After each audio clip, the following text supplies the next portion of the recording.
I'm Sally, and I work as the outreach coordinator for Humane Society International India. I'm the Kerala outreach coordinator. So I work basically in Kerala, all over Kerala and the different districts.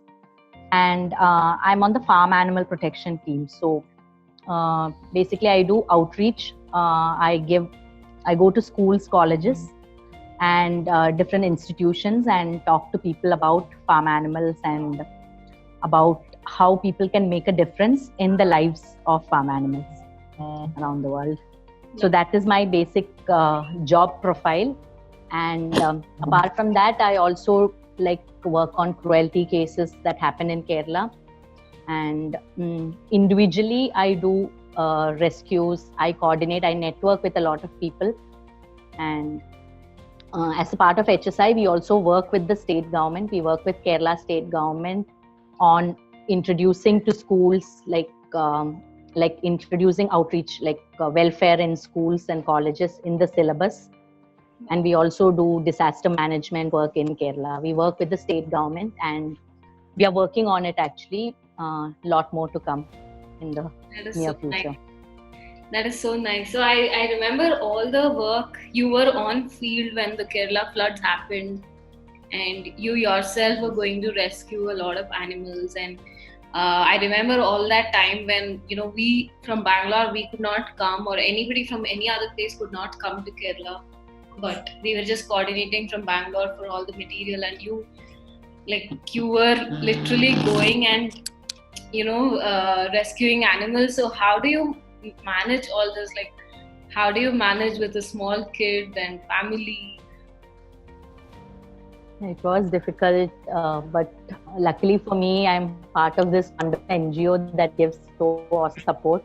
So when the 2018 floods happened in Kerala, the first flood, we were very lucky because we had a ABC program. HSI was doing an ABC program with the state government, and we were stationed at Malappuram. We were stationed at Tirur, Malappuram. So the day the floods started, we were actually at the site where it was happening. We were at the red zone, and so it was much easier for us. Like our team, we were an 8-member team. There was a veterinary doctor, Dr. Shivendra, and we were all there. Like the team was there at site. So we just needed permission from the state government, which they gave us. They wanted, the collector called us for an urgent meeting, and they requested that HSI team be a part of the animal rescues that are happening, and to assist the animal husbandry department of Malappuram. So then our team went into action. We started basically at Nilambur. So that was I'm sure that you've seen the videos and all. It was really it was like a movie.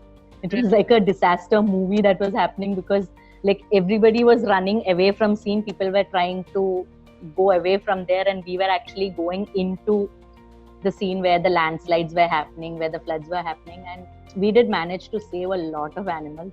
Yeah. And the first flood was more like a learning experience, not just for us, but for the government, for the public, for everybody, because it was it happened very suddenly. It was not expected.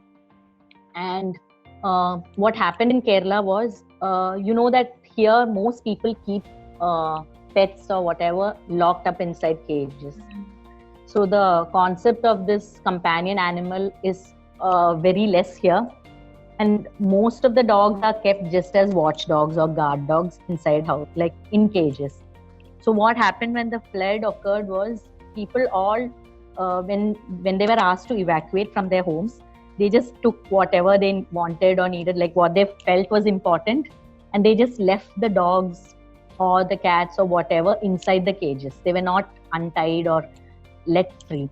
The same thing happened with a lot of farm animals as well, the cows, goats, because people were thinking that when they come back, they wanted their animals there.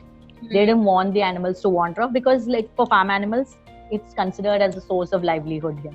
Yeah. So they didn't give them a chance to save themselves. So that's what happened during the first flood. And there was not much messaging also, because from the government side, to let the animals loose and all that. So there were a lot of animal casualties in the first flood. There were a lot of places where there was just bodies. Like when we were going, we saw a lot of death in front of us during the first flood. But we did, and after Malappuram, then we got more backup. More people from HSI came into Kerala, and we had boats and all that. We had these inflatable boats and more equipment. And then we moved to other parts of Kerala. I think we covered all of Kerala. We came to Thrissur, then we went to Alapi. We even reached Pathanamthitta, Rani, where Rani was like a war zone. Like the water had come down by the time we reached Rani, and like it was just sludge and dirt everywhere. Like when we were walking, we had these gumboots on, and like our legs used to, like up to our knees, it was like sludge. Right. We were walking through sludge, and then it was more than rescues. It was feeding activities that we did in Rani and Alapi and all that. We were feeding the starving animals. So we did a lot of work for 2018, and that in turn the state government was very impressed by how we coordinated and how we worked. So like 2019 floods was more like it was expected. Everybody knew because it happened in 2008. There was much more planning that happened. Yeah. And when the floods started, like there was a lot of messaging coming out from animal welfare groups as well as the state government, asking people like when you run away from your home, at least untie your animals. And there was a lot of proper messaging that came out. Right. And I feel that the 2019 floods itself was not as strong as the 18 one, because the 18 floods affected entire Kerala. Right. While the 2019 one was only concentrated to Wayanad and Malappuram. Like right. Nilambur side was hit very badly, and Wayanad. So I was working in. So unfortunately for me, the previous team that worked, that program got over, and they went to Dindigul near Kodaikanal. So like I was again, it was just me. So I couldn't do a lot as much rescues or awesome work like it was done the previous year. But we coordinated a lot. We coordinated with different NGOs working in all over Kerala.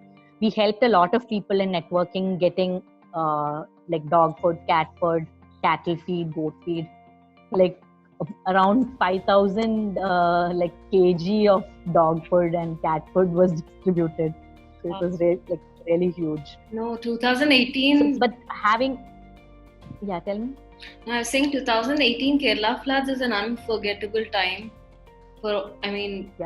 Because for us staying in Bangalore, just looking at the news was very scary. And at one point nobody was even allowed to come to Kerala, right? Because things were getting really so that's what happened. So when it was very bad, it was just a few of us here. Later on, a lot of groups actually did start coming in. But by the time that they started coming in, there was like very less work for them to do. Like almost the major part of the rescue work and all was over. And it was just feeding and then like transporting of animals and all that. But like we were there when it started. So because of that, we had the advantage of doing a lot more rescue.